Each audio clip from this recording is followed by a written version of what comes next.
Hi అండి, అందరికీ నమస్తే. నేను మీ Rama. Welcome back to our YouTube channel Lakshmi Chaitra vlogs. ఒక గంటలో ఈజీగా అయితే చికెన్ దమ్ బిర్యానీ చేసుకోవచ్చు. ఫాస్టెస్ట్ ఎవర్గానా చాలా బాగుంటుంది. టేస్ట్ కూడా ఈజీగా సింపుల్ మెథడ్లో ఎలా చేసుకోవచ్చు ఈ వీడియోలో చూపిస్తాను. చిన్నపిల్లల నుంచి పెద్దవాళ్ళ వరకు ఎంతో ఇష్టంగా తినే ఈ చికెన్ దమ్ బిర్యానీ టేస్ట్ అయితే మటుకు సూపర్ ఉంటుంది. స్మెల్ కానీ టేస్ట్ కానీ చాలా బాగుంటుంది. వంట రాని వాళ్ళు కూడా ఈజీగా ఈ బిర్యానీ అయితే చేసేసుకోవచ్చు. చాలా సింపుల్ ప్రాసెస్లో ఎలా చేయాలో వీడియోలో చూపిస్తాను. మరి ఇంకెందుకు లేటు వీడియోలోకి వెళ్ళిపోదాము. ముందుగా ఉల్లిపాయలను అయితే ఈ విధంగా సన్నగా తరిగి తీసుకోవాలి. ఒక 5 ఉల్లిపాయలు దాకా. స్టవ్ ఆన్ చేసుకొని పాన్ పెట్టుకొని డీప్ ఫ్రైకి సరిపడినంత ఒక 10 స్పూన్ల దాకా ఆయిల్ అనేది వేసుకోవాలి. ఆయిల్ కాస్త వేడైనాక మనం తరిగి పెట్టుకున్న ఉల్లిపాయలను వేసి లో టు మీడియం ఫ్లేమ్లో ఫ్రై చేసుకోవాలి. ఆనియన్స్ అనేవి మాడిపోకుండా అలా కలుపుతూ లో టు మీడియం ఫ్లేమ్లో ఇలా గోల్డెన్ కలర్ వచ్చేంత వరకు ఫ్రై చేసుకోవాలి. ఇలా వచ్చిన వాటిని ఒక ప్లేట్లోకి తీసి పక్కన పెట్టుకుందాం. ఇప్పుడు చికెన్ అయితే మ్యాగ్నేట్ చేసుకుందాం. దానికోసం ఒక గిన్నెలో ఒక 1/2 kg దాకా చికెన్ అయితే తీసుకోవాలి.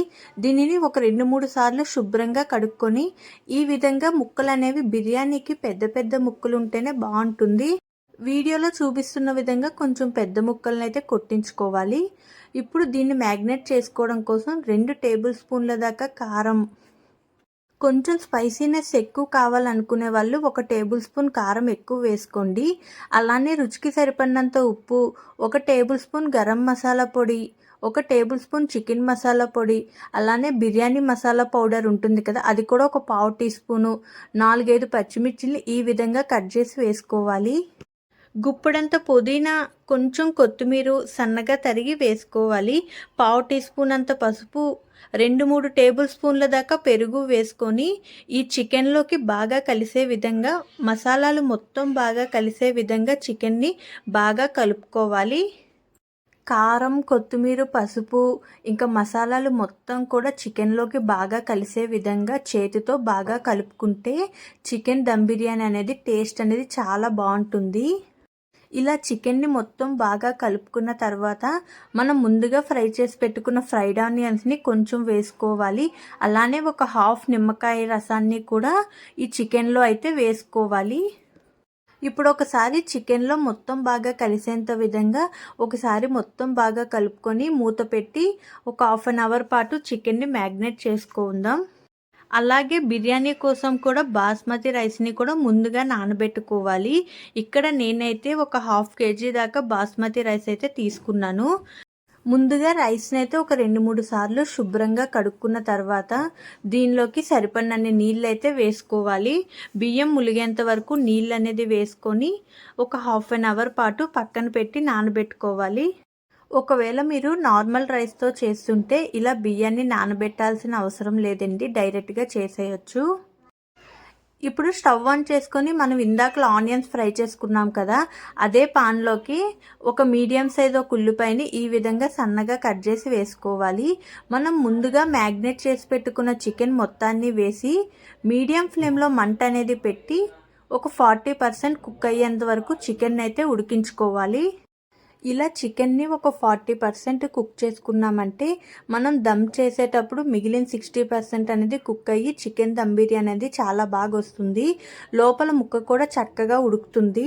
ఒక 5 నిమిషాల తర్వాత మూత తీసి చూస్తే చికెన్ అనేది ఈ విధంగా చక్కగా ఉడికి ఆయిల్ అనేది కొంచెం పైకి తేలుతుంది కదా. ఇప్పుడు ముందుగా మనం ఫ్రై చేసుకున్న ఆనియన్స్ కొంచెం వేసుకొని ఒకసారి మొత్తం బాగా కలుపుకొని మూత పెట్టి పక్కన పెట్టుకుందాం. ఇలా ముందుగా చికెన్ని ఫ్రై చేయడం వల్ల నీచు వాసన రాకుండా చికెన్ అనేది చాలా బాగుంటుంది టేస్ట్ అదిని. ఇప్పుడు రైస్ని అయితే ఉడికించుకుందాం. దీనికోసం ఒక పెద్ద గిన్నెలోకి మనం ముందుగా నానబెట్టుకున్న రైస్ మొత్తాన్ని వేసుకోవాలి.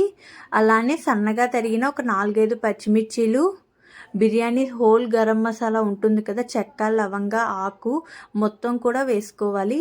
అలానే రుచికి సరిపడినంత ఉప్పు, 1 టేబుల్ స్పూన్ నూనె, కొత్తిమీర, పుదీనా కూడా వేసుకోవాలి. ఈ రైస్ని ఉడికించనీకి వాటర్ అనేది రైస్కి డబల్ క్వాంటిటీ వాటర్ అనేది వేసుకుంటే సరిపోతుంది. ఇలా మొత్తం వేసుకున్న తర్వాత ఒకసారి బాగా కలుపుకొని ఉప్పు అనేది సరిపోయిందా లేదా అనేసి ఒకసారి చెక్ చేసుకోండి. ఒక 5 నిమిషాలు రైస్ని అనేది ఉడికించామంటే ఈ విధంగా చక్కగా ఉడుకుతుందండి. రైస్ని ఒక 70% మాత్రమే ఉడికించుకోవాలి. ఎందుకంటే మనం మళ్ళీ బిర్యానీ దమ్ చేస్తాం కాబట్టి అప్పుడు మిగిలింది ఉడుకుతుంది. సో రైస్ అనేది పట్టుకొని చూసేటప్పుడు అది 2 తుంటలైంది అంటే మనకి ఉడికిపోయినట్టే. మళ్ళీ చెప్తున్నా 70% మాత్రమే కుక్ చేసుకోవాలి రైస్ని. ఇలా ఒక జల్లెడ గిన్నెలో రైస్ మొత్తం వేసి వాటర్ అంతా సపరేట్ అయ్యేలా ఈ విధంగా చేసుకోవాలి. ముందుగా మనం చికెన్ అయితే ఉడికించి పెట్టుకున్నాం కదా, దానిలోకి ఈ రైస్ మొత్తాన్ని లేయర్స్ లాగా వేసుకోవాలి. ముందుకు ఒక లేయర్గా వేసుకున్న తర్వాత ఫ్రై చేసి పెట్టుకున్న కొన్ని ఫ్రైడ్ ఆనియన్స్, అలానే సన్నగా తరిగిన కొత్తిమీర, పుదీనా వేసుకోవాలి. మరొక లేయర్ కింద మళ్ళీ రైస్ వేసుకొని ఫ్రైడ్ ఆనియన్స్, కొత్తిమీర, పుదీనా మళ్ళీ మొత్తం కూడా వేసుకోవాలి.